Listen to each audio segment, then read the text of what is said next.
Praise the lord. ఈరోజు మీకోసం జీవం గల దేవుని మాట 56వ కీర్తన 8వ చరణం. నా సంచారములను నీవు లెక్కించి ఉన్నావు, నా కన్నీళ్లు నీ బుడ్డిలో నుంచబడి ఉన్నవి.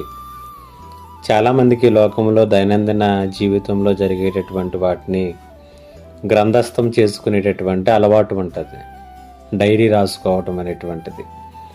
వారు వారి యొక్క జీవితంలో అనుదినము చేసేటటువంటి పనులు, వారు కలుసుకున్నటువంటి వ్యక్తులు, ఆ రోజు వారికి కలిగినటువంటి అనుభవాలు అన్నిటినీ గురించి కూడా చాలామంది డైరీ రాసుకునేటటువంటి అలవాటును కలిగి ఉంటారు. దేవుడు కూడా మన గురించి ఒక పుస్తకంలో రాస్తున్నాడు అనేటువంటి సంగతి ఎంతమందికి తెలుసు? కీర్తనాకారుడు 56వ కీర్తన 8వ వచనంలో అంటూ ఉన్నాడు, నా సంచారములను నీవు లెక్కించి ఉన్నావు, నా కన్నీళ్లు నీ బుడ్డిలో నుంచబడి ఉన్నవి, అవి నీ పుస్తకములో కనబడుచు ఉన్నవి అనేటువంటి సంగతిని ఇక్కడ కీర్తనాకారుడు తెలియచేస్తూ ఉన్నాడు. ఎంత అద్భుతమైనటువంటి మాటలు!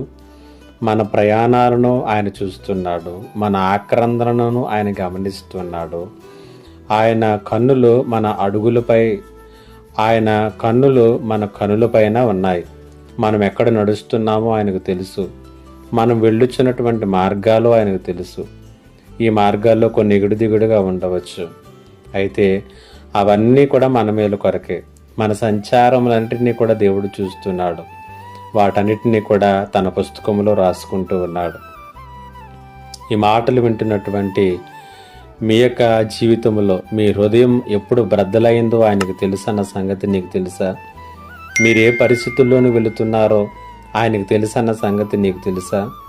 దాని విషయంలో ఆయన దగ్గర ఒక పుస్తకం ఉన్నదని, నీవు కార్చే ప్రతి కన్నీటి బొట్టుని ఆయన భద్రముగా ఒక సీసాలో ఉంచుతున్నాడనేటువంటి సంగతి నీకు తెలుసా? కన్నీళ్లు కార్చే ప్రతి ఒక్కరూ దేవుని మహిమ సౌందర్యంలో ఒక ముత్యముగా వెలసల్లబోతూ ఉన్నారు. దేవుడు ఈ మాటల చేత మిమ్ములను బలపరచునుగాక. ఆమేన్. ప్రార్థన. మా దేవా, నీకు వందనాలు. ఎందరైతే హృదయం బద్దలై కన్నీళ్లు కార్చేటటువంటి అనుభవాల్లో ఉన్నారు, వీటన్నిటినీ కూడా మీరు చూస్తున్నారని, మీరు రాస్తున్నారని, ఒకానొక దినమున జ్ఞాపకం చేసుకోబోతున్నారనేటువంటి నిరీక్షణతో మమ్మల్ని ముందుకు నడిపించడానికి ఈ మాటలు వినిపించినందుకు వందనాలు చెల్లించుకొనుచు యేసు నామములో అడిగి వేడుకొనుచున్నాను తండ్రి. ఆమేన్.